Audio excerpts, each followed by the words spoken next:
Olá, meus amigos, de volta ao nosso estudo de sábado do livro Leis Morais da Vida. Vamos fazer a nossa leitura de harmonização do livro Vida Feliz, também da Joana, com a leitura do capítulo 8. Vive sempre em paz, uma consciência tranquila que não traz remorsos de atos passados, nem teme ações futuras, gera harmonia. Nada de fora perturba um coração tranquilo, que pulsa ao compasso do dever cumprido. A paz merece todo o seu esforço para consegui-la. Vamos agradecer ao nosso Mestre Jesus, agradecer ao Alta de Souza, a Espiritualidade Amiga, por mais essas palavras, agradecer em especial a Joana de Ângeles por tanto ensinamento que ela nos traz, pedindo para que esse estudo nos faça bem, nos traga tranquilidade, nos traga um pouco dessa paz que ela menciona aqui, que nós possamos seguir sempre evoluindo no caminho do bem.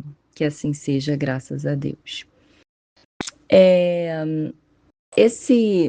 Essa leitura inicial, ela tem a ver com o nosso capítulo de hoje, porque ele se chama Prosseguir Sempre, é o capítulo 42 do livro Leis Morais da Vida, né? Que é o livro que a gente está fazendo aqui no sábado, aos sábados. E é interessante porque o título Prosseguir Sempre, esse capítulo Prosseguir Sempre, ele vai falar sobre os nossos momentos de desânimo que temos na nossa vida, na nossa encarnação. E esse desânimo, muitas vezes, ele acontece por conta de um desajuste entre uma expectativa gerada e o retorno real dessa expectativa que foi criada. Então, normalmente, nós, por conta das nossas muitas experiências de vaidade, de orgulho, nós fazemos algo esperando um reconhecimento. Nós fazemos algo esperando um aplauso. Nós fazemos algo esperando uma validação. E acaba que quando nós estamos sempre correndo atrás disso, nós não temos o que eu acabei de ler ali, né, no texto inicial, nós não temos a paz.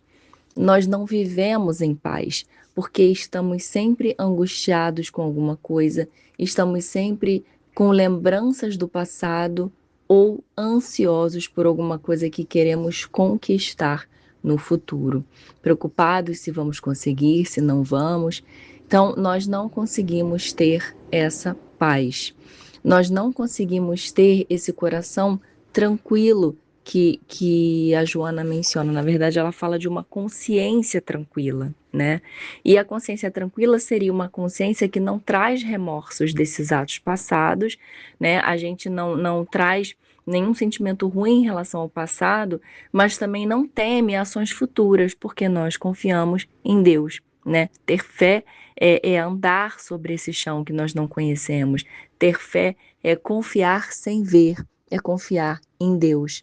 E quando nós conseguimos não ficar focados no passado e nem ansiosos por esse futuro, finalmente nós conseguiremos a nossa harmonia. E aí ela fala, né, ainda sobre a leitura inicial, ela fala que nada de fora perturba esse coração tranquilo, porque é uma porta fechada para qualquer insegurança, é uma porta fechada para qualquer intranquilidade. Então ela diz que para conseguirmos isso, nós precisamos nos esforçar, nos sacrificar. E ela fala que, como a paz é uma coisa muito maravilhosa de se conseguir, quem já experimentou pelo menos momentos de paz sabe como isso é bom. Ela diz que para conseguir a paz, que é uma coisa muito maravilhosa, ela diz que todo o nosso esforço é necessário e é válido para conseguirmos, né? E esse texto, ele vai se ligar com o texto principal, porque a Joana fala que, apesar da gente não ter essa paz, e ela, na verdade, ser a nossa meta, né? A paz e a felicidade, a tranquilidade são as nossas metas das nossas encarnações. Ela fala para que nós prossigamos. A Joana pede nesse texto, ela faz um convite de prosseguir sempre, apesar de todas as dificuldades, apesar de todos os desânimos que nós vamos passar.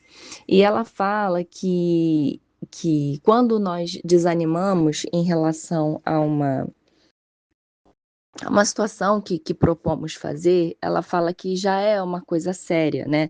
Então, eu vou fazer um almoço para alguém, vou fazer um almoço para os meus familiares na minha casa, porque eles vêm almoçar aqui no sábado, eu vou fazer esse almoço. E, mas o arroz que eu queria fazer deu errado, então deu errado, eu não vou mais fazer almoço nenhum, eu vou desistir.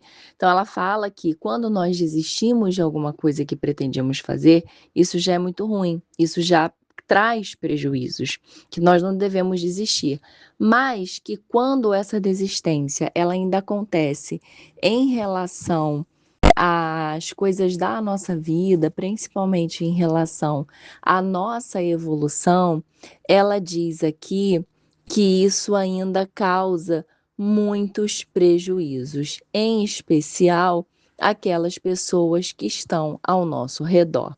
Então ela fala que a atitude de desânimo se faz mais grave pelas implicações de que se reveste, quando o desânimo ele vem dessa parte dos labores que objetivam os ideais de enobrecimento humano, né? E ela fala o seguinte: não apenas constitui fator dissolvente na coragem de todos, como se revela debilidade de convicção.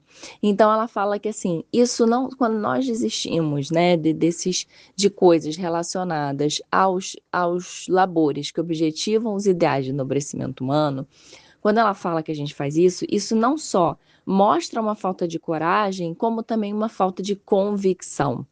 Porque dentro daquilo que a gente falou no início, né, da fé, é necessário ter a fé. Se eu, voltando ao exemplo do almoço, se eu desisto de fazer o almoço só porque o arroz deu errado, eu não só não tenho coragem de apresentar um almoço com todas as coisas boas, apesar do arroz ter dado errado, como também demonstra uma falta de convicção de que eu vou conseguir fazer um almoço bom, apesar do arroz não ter ficado do jeito que eu queria. Né?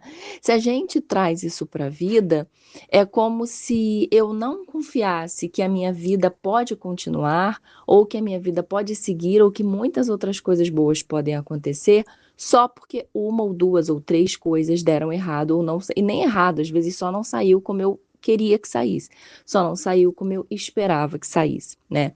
Então, a mensagem da Joana já nesse início de texto é falando sobre isso.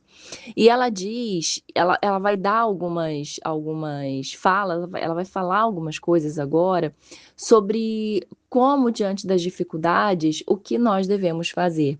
Então, ela fala que o seguinte: quem se dispõe mesmo ao ministério da iluminação própria, né, mostrando que quem realmente está disposto a esse autoconhecimento, a entrar nessa estrada, a entrar nessa jornada tão para ver tantas sombras, para ver tantas coisas difíceis e consertar, né? Quem faz isso precisa ter a consciência de que realmente é sacrificial e que todo esforço deve ser empregado sem as amplas aspirações de recompensa imediata. Então, além de ser difícil, além de exigir um sacrifício, a pessoa que está nessa caminhada, ela precisa saber que a recompensa não é imediata. A recompensa não é, como Jesus nos fala, né? A felicidade não é deste mundo. Nós aqui estamos angariando as riquezas espirituais, né? Nós aqui ainda estamos adquirindo conhecimento para um dia ainda nós conseguirmos aproveitar essas recompensas. Diante da agressividade que explode ameaçadora, indispensável redobrar a paciência. Então, o que ela está dizendo é que, assim, nesse caminho, muitas dificuldades vão surgir, as sombras vão aparecer, as pessoas vão te abandonar, muitas pessoas vão te criticar, nós eventualmente poderemos ser humilhados, rechaçados, excluídos. Muitas coisas ruins, não vou dizer ruins, mas difíceis de lidar poderão acontecer. E a Joana fala que é para redobrar a paciência, é indispensável redobrar a paciência. Em face da deserção de colaboradores antes devotados, o que muitas vezes acontece no nosso trabalho, na nossa casa espírita, na nossa família, na nossa escola, né, em vários lugares, ela fala que a gente tem que ter mais ampla fidelidade ao serviço. Junto ao desespero coletivo, confiança inabalável. Se crescem a maldade, o comentário ácido, a ingratidão mesquinha, o rigor dos fiscais da inutilidade, a sanha feroz dos perturbados em si mesmos, indubitavelmente são exigidas maiores somas de renúncia e fé, persistência e otimismo. Porquanto, no solo sáfaro, são imprescindíveis mais adubo e irrigação para o êxito da sementeira. O mesmo ocorrendo nas paisagens inditosas dos espíritos equivocados. Desfalecer, porém, na luta nunca. Então, o que a Joana vem nos falando é algo dificílimo de fazer, super trabalhoso, porque nós temos muito essa necessidade, por conta da nossa vaidade, ainda do nosso orgulho, nós temos muito essa necessidade do aplauso e do reconhecimento. E outra coisa que acontece também é que nós queremos muito viver a nossa vida. É ainda muito difícil abrir mão do nosso conforto, abrir mão da nossa vida em prol desse outro, não em prol do outro, mas em prol do outro que está desertando do trabalho, em prol do outro que não faz o trabalho como nós achamos que ele deveria fazer, em prol do outro que está só ali enrolando em vez de produzir, e é a gente que tem que fazer o trabalho desse outro, né? Então, o que a Joana nos pede é algo realmente, é por isso que ela fala, porque é algo que a gente ainda não faz e que a gente deveria fazer, né? Comparando com a ideia do solo, fica mais fácil de entender, né? Um solo que já é bom, que já é fértil, basta a gente jogar a semente que aquela planta vai germinar. Porém, um solo árido, um solo sáfaro, ele precisa de muitos cuidados, ele precisa de uma atenção, ele precisa de adubo, ele precisa de acompanhamento. E se a gente entender que as pessoas difíceis ao nosso redor, elas são como esses solos sáfaros, nós temos que agir como se fosse um solo. Se a gente quer que germine algo dali, eu não posso largar de mão. Eu tenho que ter mais paciência, eu tenho que ter mais sacrifício, eu tenho que ter mais, qual é a palavra que ela usa?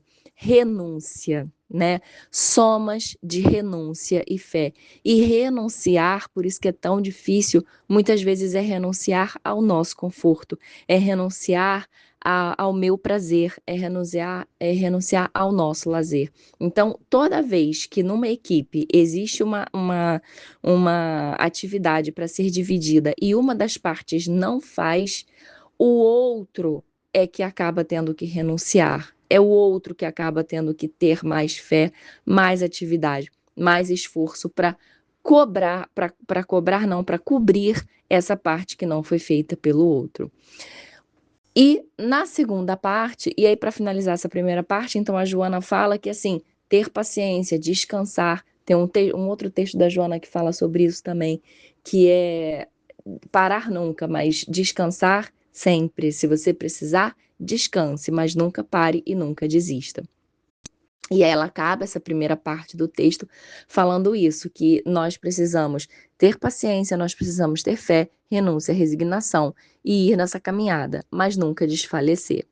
E na segunda parte, ela fala que o êxito de uma engrenagem complexa depende da exatidão de cada peça, né? Então, assim, aquela equipe, aquela ação, aquela comida, aquele jantar, aquele trabalho, ele vai ser perfeito na exatidão de tudo que está sendo contemplado ali. A eloquência de um discurso decorre da colocação correta de cada palavra. A musicalidade sinfônica pertence ao ajustamento de cada nota melódica. Então, ela vai dando metáforas, né? Ela vai usando de metáforas para que nós possamos entender o que ela quer dizer. Ela está falando que tudo que tem a ver com um conjunto, para a exatidão do resultado final, todas as peças desse conjunto, sejam eles uma música, sejam eles um jantar, sejam eles uma peça de teatro, sejam eles uma engrenagem, todas as peças têm que ser exatas. Toda dificuldade defrontada ao desdobrar dos esforços torna-se um convite à mais eficiente reflexão para a segura superação. Aquele que desiste, vitimado pelo receio injustificado ou arrimado ao desânimo indesculpável, perde o excelente veículo da oportunidade que lhe propicia o triunfo sobre si mesmo, granjeando a felicidade pela farta sementeira do amor a assimilar-lhe o caminho vencido. Então, o que a Joana nos diz aqui é que cada vez, é um pouco parecido até com o texto que o estudo de ontem, né, do Agenda Cristã, que ele fala sobre a escolha, né, capítulo 19 da Agenda Cristã.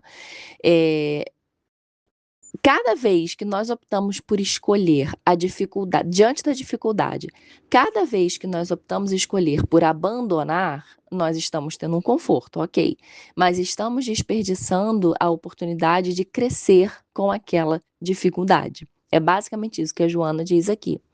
E para finalizar, ela fala que aos sinais de cansaço, inquietação íntima, desânimo sorrateiro ou indiferença em plena atividade fraternal, resguarda-te na oração e cuida-te, né? E aqui a Joana já está alertando para uma possível depressão, para uma possível doença mesmo do corpo e do espírito. E é por isso que ela então fala de oração e cuidados. A oração sempre, como a gente fala muito aqui no Espiritismo, e os cuidados, óbvio que eles transcendem todos os cuidados da parte espiritual, né? Ela está falando para a gente procurar um atendimento médico, ela está falando para a gente procurar um atendimento terapêutico, remédios, se assim for necessário, opções de lazer, opções de higienização do pensamento. Então, esse cuidado, ele é em todas as áreas. Inimigos embaraçosos que se exteriorizam de ti mesmo bloqueiam os centros de interesse, frenando os teus impulsos nobres, com iminente perigo de arrojar-te nas rampas da desdita e da loucura, né? Então, aqui ela já está, como a Joana, ela tem muito esse conhecimento da parte psicológica, ela está falando exatamente disso. Ela está falando que são inimigos embaraçosos que se exteriorizam de nós mesmos. Então, somos nós que estamos permitindo que essas coisas aconteçam conosco. Por isso que é necessário que ela fale o menor sinal de uma tristeza, um desânimo, né? Procure ajuda, procure cuidados e resguarde-te na oração, para que isso não consiga crescer e dominar. Que seria isso, né? Iminente perigo de arrojar-te nas rampas da desdita e da loucura. Impõe-te vigilância e porfia.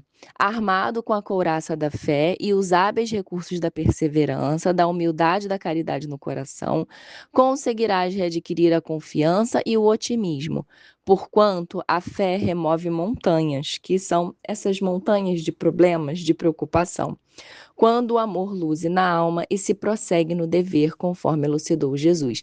Então, aqui a Joana coloca uma palavra, né, que ela fala o seguinte, ela fala que a fé move montanhas, mas não é essa fé proclamada, é uma fé raciocinada, é uma fé sentida, é uma fé executada. Toda vez que nós formos falar dessa fé, né, toda vez que nós formos praticar essa fé, nós vamos conseguir fazer com que ela remova essas montanhas. Enquanto nós ainda estivermos nos sentindo tristes, não aquela tristeza, como eu sempre gosto de falar, né, nós somos humanos e ainda temos nossos sentimentos, e que bom que seja assim. Mas quando é uma tristeza patológica, quando é um desânimo patológico, quando é algo que já impede que eu faça as minhas coisas, impede a minha alegria de viver, impede que eu veja coisas boas na vida, coisas bonitas na vida, já é o momento de atenção. E aí, muito provavelmente, a nossa fé estará enfraquecida. Muito provavelmente, a nossa confiança em Deus estará enfraquecida. A confiança de que as coisas estão acontecendo do jeito que elas têm que acontecer, né? Então, esse texto da Joana, ele é um convite para que nós renovemos a nossa fé. Ele é um convite para que nós possamos